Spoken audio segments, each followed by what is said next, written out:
Today we're going to be looking at The Wheel of Time by Robert Jordan.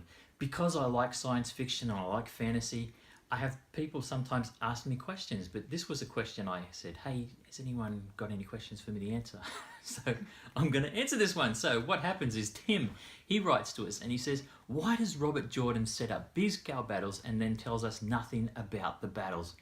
Well, Tim, that is a great question. Although I've never read The Wheel of Time, I've had plenty of conversations with friends and family who have, and they have the same frustrations. The Wheel of Time is famous for avoiding resolutions, which is probably one of the reasons why I've avoided it so far. But what I've done is I thought, I'm going to take on the challenge and I'm going to look into this. So after extensive investigation, I've come across an article on tor.com. I'll put the link down the bottom and I'll attempt to summarize it. Now, stick with me because it's going to be and maybe a bit boring. So what I thought is that we'll go for a walk outside, maybe the fresh air will keep you interested. Okay, follow me. The Wheel of Time is classified as an epic fantasy. And in epic stories, the world is essentially its own character. And so the more detail that's brought into the fantasy world, the more character that this world develops. Robert Jordan was well known for his methodical, consistent and flowery prose. The world he created through this world feels solid and old and ornate. Through his writing, readers feel the weight of history pushing that wheel of time forward.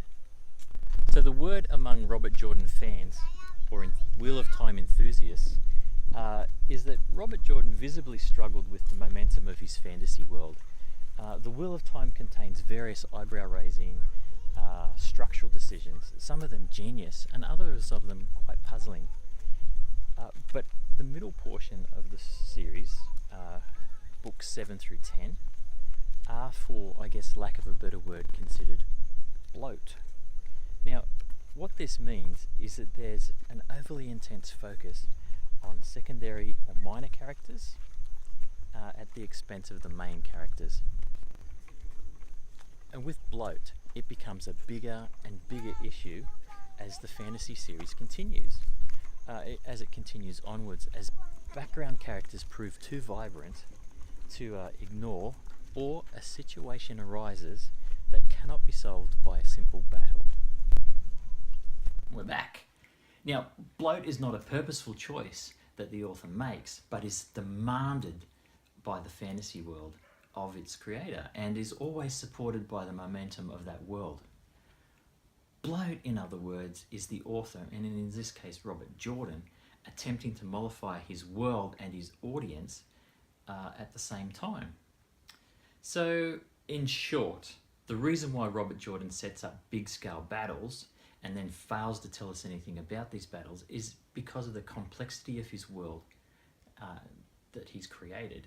So while this may be frustrating for his readers, he's actually being true to the characters and the world that he's created. Well, I hope you understood that. I hope that made some sense to you. Don't forget, if it does, let your friends know, give me a like, pass it on, all that sort of stuff. And until next time, read more, think more with your favourite beverage.